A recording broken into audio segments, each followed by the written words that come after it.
You just condemned Israel for killing civilians, and you won't condemn Hamas for killing civilians. How many times you have interviewed Israeli officials, Louise? Hundreds of times. Hundreds of times.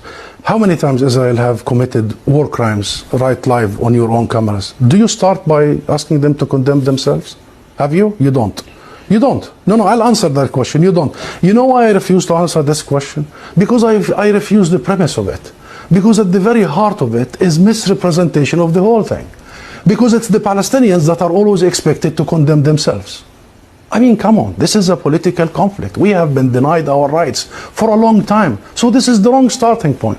The right starting point is to focus on the root causes, is to try and get out of this extreme dark tunnel, as opposed to this business by BBC and the mainstream media for 75 years. You bring us here whenever there are Israelis who are killed. Did you bring me here when many Palestinians in the West Bank, more than 200 over the last few months?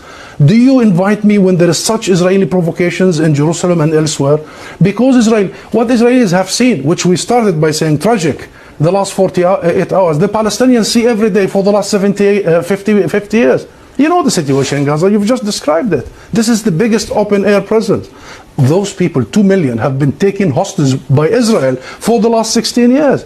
So I'm saying this just to say, Louise, perhaps this is about time we abandon this rhetoric, very dangerous, this framework, and we start giving people the real ugly truth sometimes.